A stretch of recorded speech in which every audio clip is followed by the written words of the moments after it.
Welcome back. The warmer weather is on its way. It's not here yet, but it's on its way.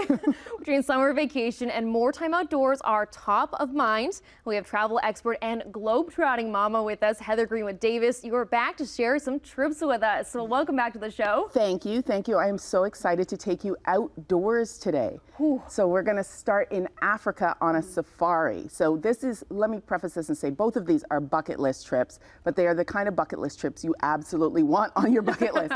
So this is an African safari by CroisiEurope. They are a French company, and you are out for about 9 days. You hit 4 African countries over those 9 days. Amazing. You are out on safari, land safari, as well as river safari. You are on a boat.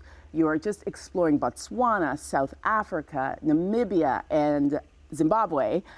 Victoria Falls, you name it. It's just an incredible experience. And what I love about the way CroisiEurope does it is that you're not just there for the animals. You actually get to get out and meet the people. And the village walk we did there, incredible. That's incredible. I love getting lost anywhere and visiting, right? And just Right. meeting people who are actually from the area. Exactly. That's the heart of it. That's the heart of it. The second spot I'm taking you to, Yeah. mountain trek in British Columbia. Okay. So this I am just back from, and it explains my gear. But I am not an outdoorsy person. I would never, and no one who knows me would describe me as a hiker. Mountain trek has really reset that for me. So this is a 1-week inclusive stay at this resort. You were hiking for 3 hours a day. Wow. Which, if you had said that to me before, I was like, not gonna happen. It happened, and I actually really enjoyed it. There is a catch. There is no sugar, no alcohol, no tobacco, no caffeine. No caffeine. No, that Way was to hike 3 hours a day with no caffeine. exactly. That is the deal breaker for a lot of people. But I can tell you, it's been 2 weeks since I've had a cup of coffee. Wow. And, you know, no worse for wear. An absolutely incredible experience. Yeah, so you're sticking with the no caffeine then? It was that good? We're sticking with it for now. Okay. So we'll see.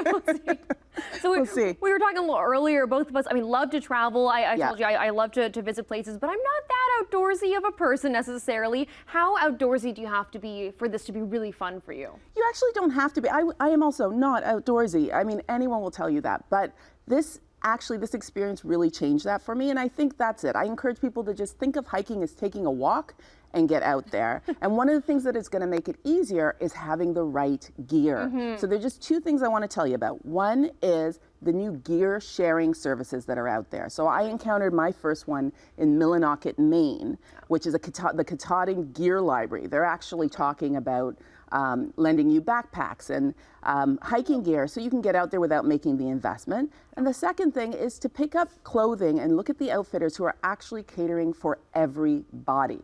So we're talking about Helly Hansen has some great products. I'm wearing some of those that cater to all sizes, right? And they're also coming in bright colors. You don't have to be in black and camel to hike. You can actually get out there in orange. Yeah, it doesn't have to be in the full camouflage gear. It does not have to be. Well, that's amazing. That's honestly some of the barriers for doing things like even camping and hiking things, right? There's a big upfront investment to be able to have the right gear and be able to do it. Absolutely, and that's why I love these gear libraries, because they're in different communities. They cater to different groups of people. I think there's a BIPOC one in Guelph. There's some at the University of Toronto Outdoor Centre, I think, has some. And they're either going to be free to borrow or very, very inexpensive. We're talking a few dollars a day to borrow this gear. So you can try it out, test it out, and actually see if outdoorsy is for you. You might surprise yourself. Maybe you are outdoorsy. And then if you love it, you can go and get the gear and have your own. Then you make the investment. That's incredible. Well, where can people find your information, follow all of your travels online? Well, they can follow me at www.globetrottingmama.com, and online on Instagram, I'm at by Heather GD.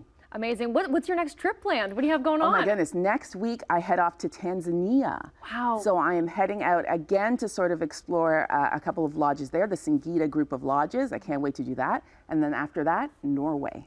So very different trips coming up in the next little while, but I can't wait to come back and tell you guys more about it. Amazing. Are any of those outdoorsy trips, is this going to be your thing now? You know what? The Norway trip is actually, well, the safari will be outdoorsy, but also the Norway trip is going to take me up to an area called Svalbard, which is like the northernmost, I know for sure the northernmost brewery is close to there, but it's also one of the northernmost indigenous communities lives there, and I can't wait to go in and engage in that and learn a lot. I'll have lots to share. You will have to come back then and share all of your travels with us all Absolutely. around. We'll have Absolutely. all of your information up online as well, so people can follow all your journeys, follow all these tips as well on our website, siege.com.